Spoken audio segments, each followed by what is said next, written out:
In this news roundup of the week for Friday, April 24th, 2026, a leaked email shows that President Trump is looking for new ways to bully the world and specifically to punish NATO now that his favourite tariff weapons have been blunted. The United States extends the Iran war ceasefire, although Iran hasn't agreed to do likewise, so what happens next could go completely off script. The Trump administration seems to be backing down from its big fight with the AI company Anthropic. Now it had just released a tool that would be really useful. And 1 year on, the Trump meme coin seems not to be the hot property that it once was. Who'd have thought? So, let's jump straight in. Never in the field of human history had there been so much wailing and gnashing of teeth as when President Trump found that his favourite weapon to bully the world, i.e. random tariffs to be slapped at a moment's notice onto the targets of his anger, that had been ruled unconstitutional. Yes, the administration sought to save face by saying that other tax mechanisms would be used to reinstate tariffs back towards the kind of general level that they previously had been.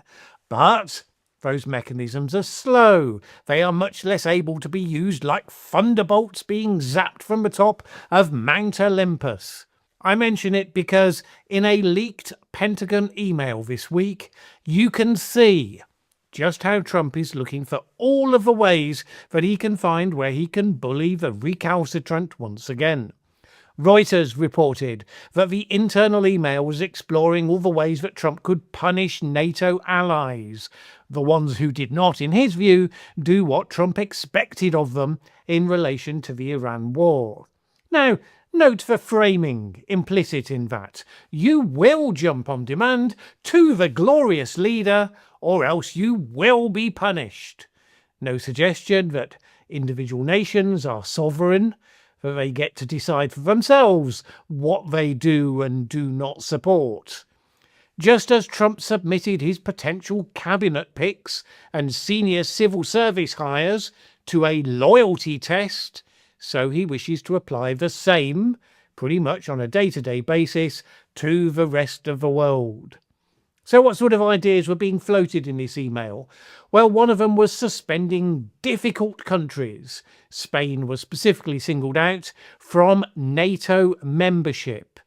This would address, apparently, what the Trump administration sees as European, quote, sense of entitlement. President Trump complaining about others having a sense of entitlement. Yeah.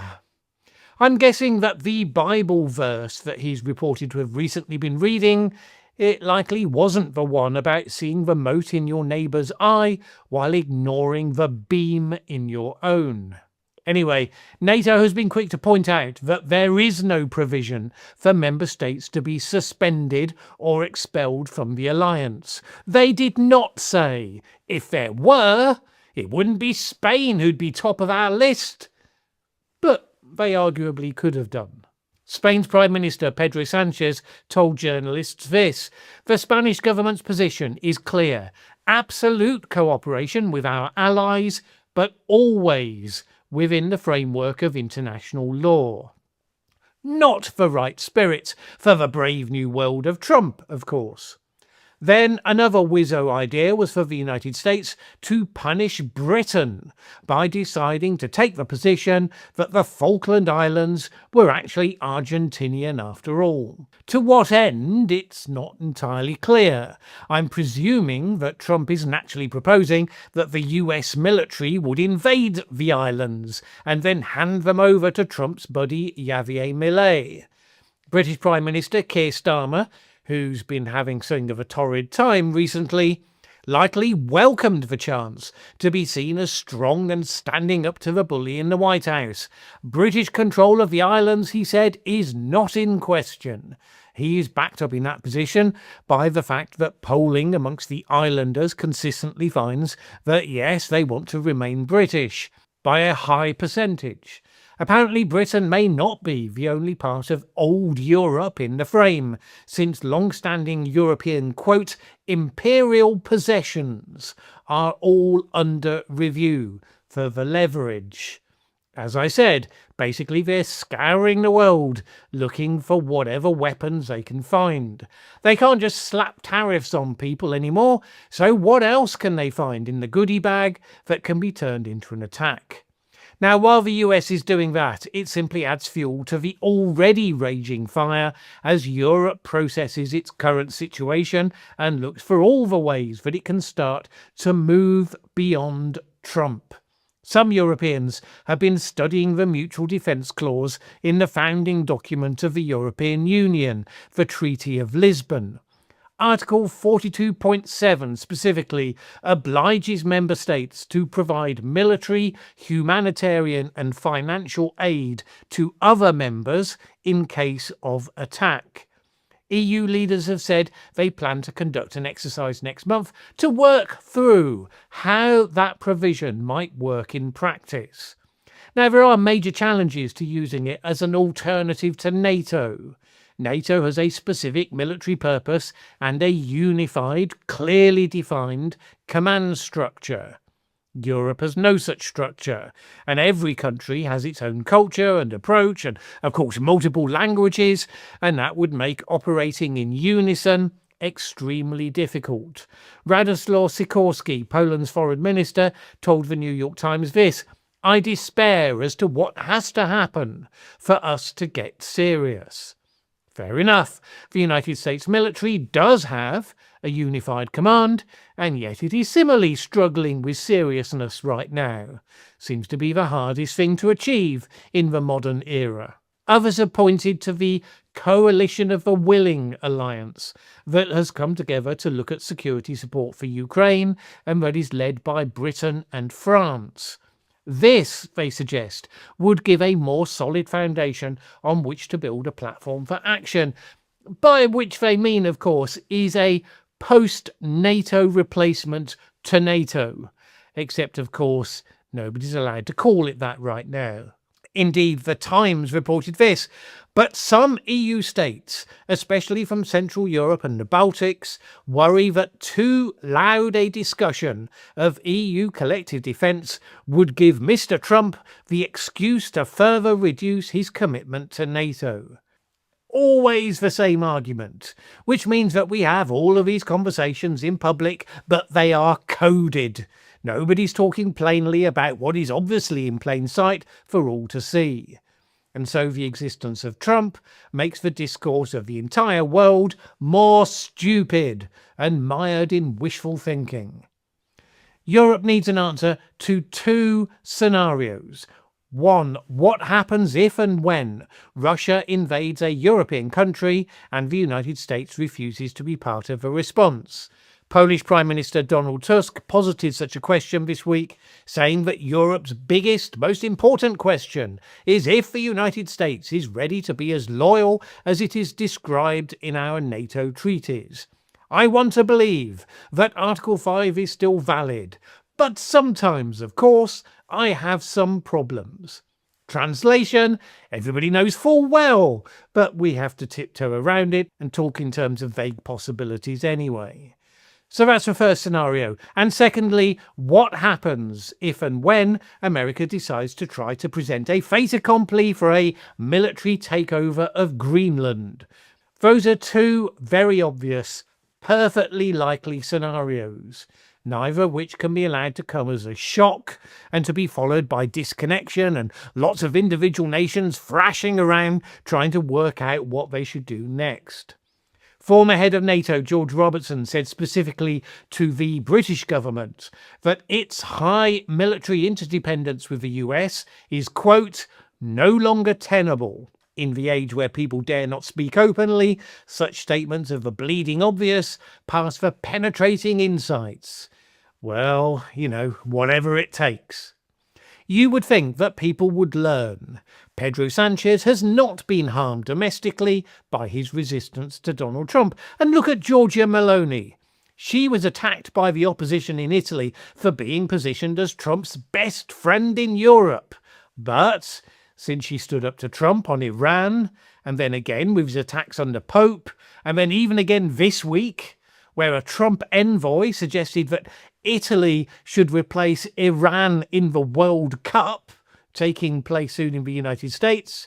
Meloni's government rubbished that suggestion, saying that qualification was carried out on the football field and it had no interest in being given a lucky loser pass into the tournament by Donald Trump. Such positions earned her a savage attack by Trump, and then more insults on top of that from a prominent Russian commentator. It turns out that all those insults have worked quite well to her benefit at home, boosting her approval rating after a hard referendum loss had brought them down. Even the leader of the opposition Democratic Party, Ellie Schlein, was moved to give a rare passage of support, who said this: "No foreign head of state can allow himself to attack, threaten or disrespect our country and our government.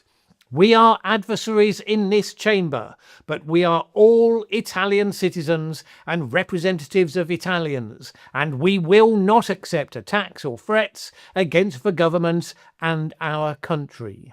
It's a graphic indicator of the power of Donald Trump to unite people in common cause. Common cause in opposition to him, sure, but details, common cause nonetheless. Meanwhile, President Trump extended his ceasefire with Iran indefinitely, just as he was getting up to the put up or shut up part of his previous deadline. Now he's saying there is no new deadline. We're not at all in a hurry. We could happily let all of this go on for months or even years or millennia to come. Specifically, he said this: "For those people, fewer in number now than ever before, that are reading the failing New York Times or watching fake news CNN, that can think I am anxious to end the war, if you would even call it that, with Iran." Well, yes, you would call it that, because that's kind of what it is.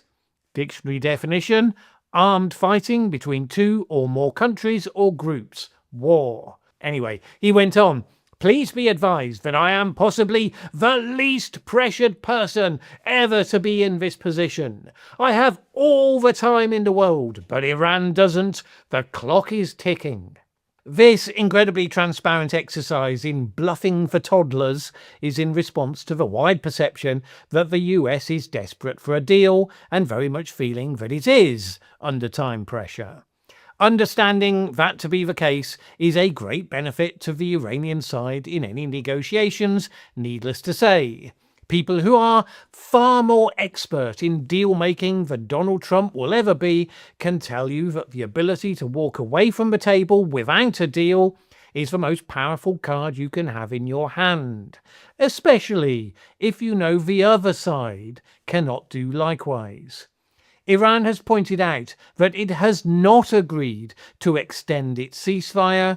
It hasn't acted on that so far, but it's just reminding Trump that you need both sides to agree to a ceasefire for it to exist, not just him. That's not a concept that he embraces easily, of course. At the point of shooting this video, it was being reported that Iran's foreign minister is heading to Pakistan to review US demands with Pakistani mediators, and then literally, as I was just about to start, the notification came through that the dystopian duo, Witkoff and Kushner, are also heading to Pakistan tomorrow morning to talk directly to him. This announcement came with the usual Trumpian embellishments.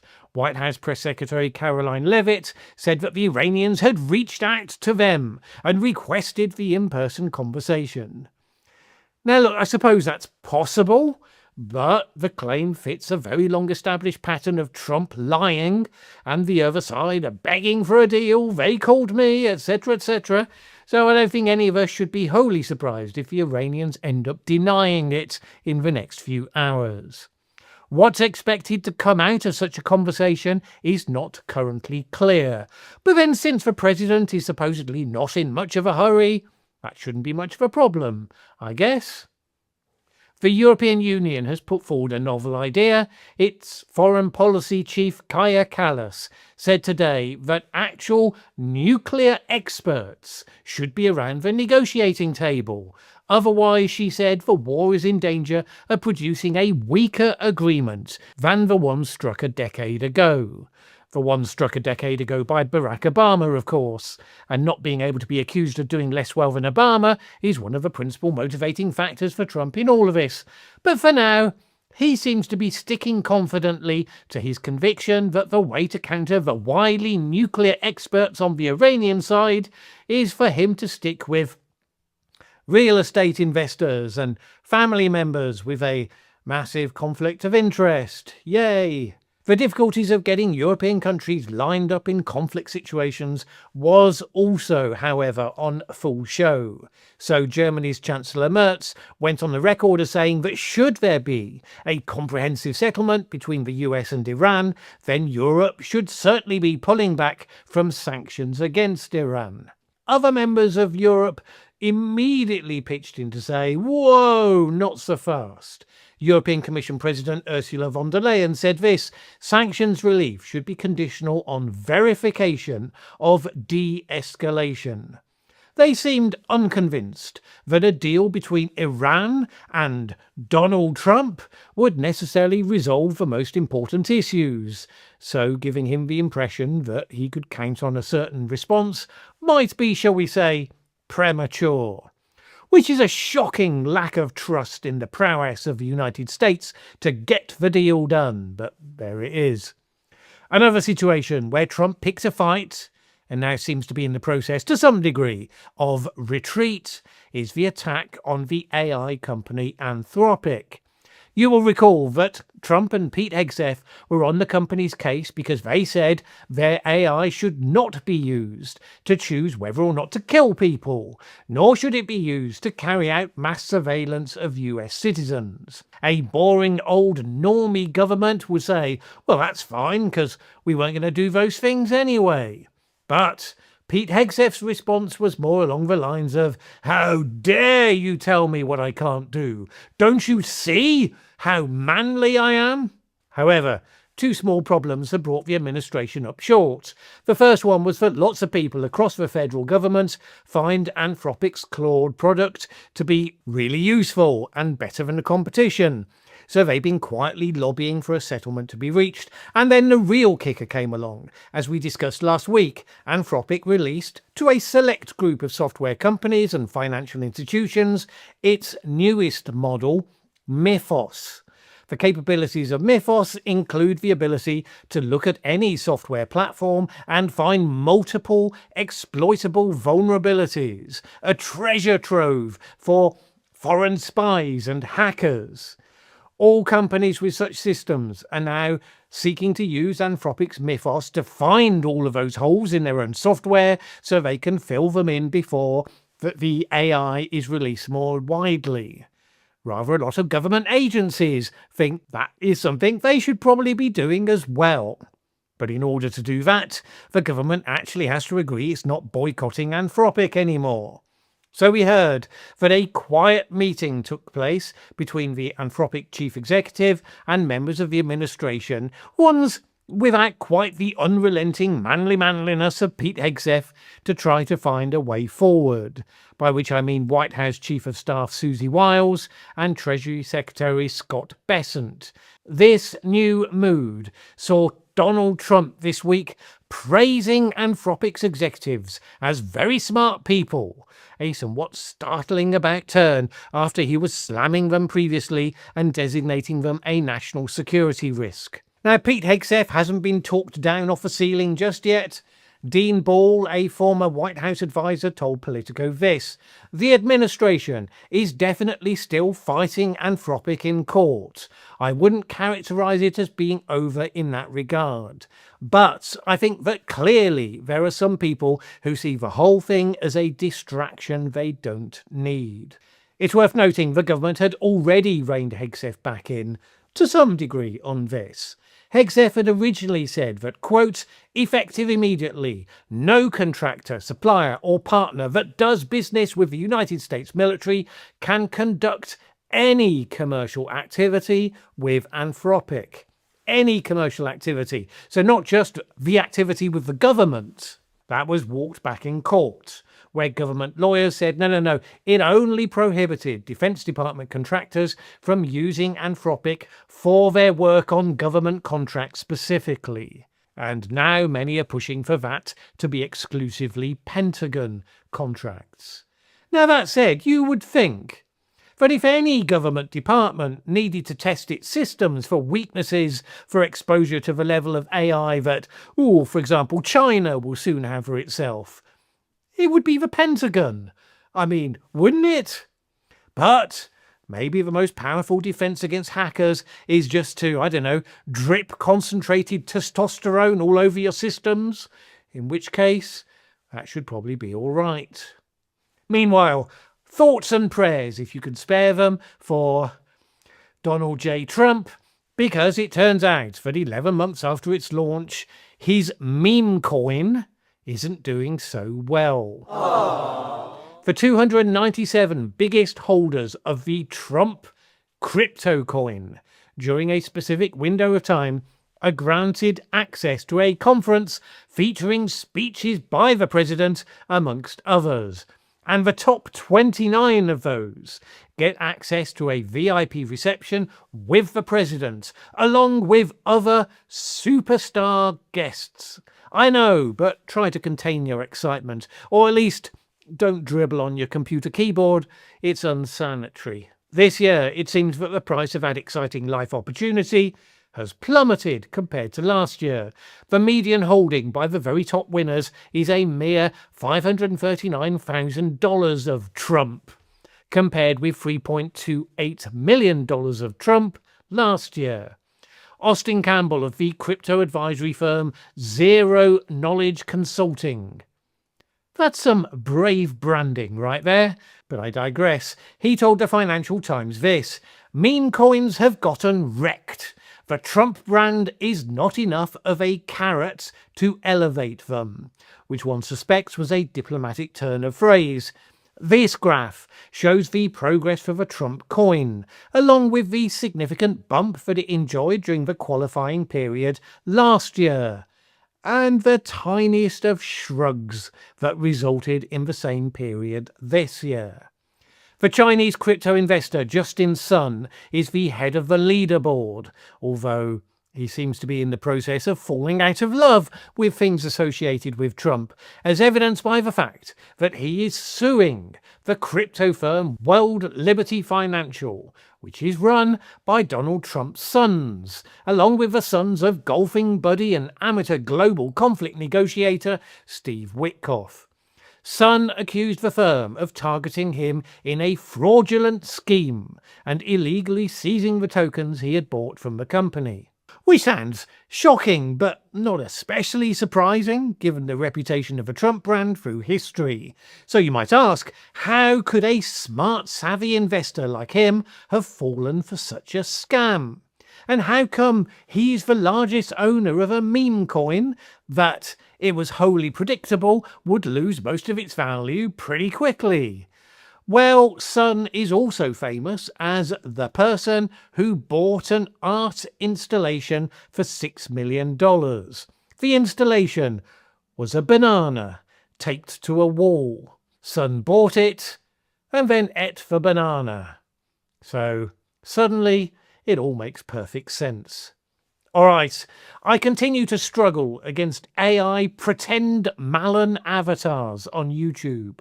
Some of you will recall that I mentioned these have been turning up with a rather odd rendition of me, reimagined, I said, as the love child of Richard Branson and the overly attached girlfriend meme. The latest channel seems to have given me a wardrobe upgrade, and the voice is now someone else's entirely, and the mannerisms have also been changed likewise. So why would you still continue to even use my face at that point? Something of a puzzle. Maybe it's my classic Hollywood good looks. Now, I'm reliably informed that's not it. Either way, if you come across such content, do let me know. It would be good to dissuade this person from continuing to do this sort of thing before the technology improves to the point where people start to prefer the AI Malin to the real one. My thanks as always to the people who support this channel on Patreon, without whom these videos would not be possible. That's all for now. Have a great weekend.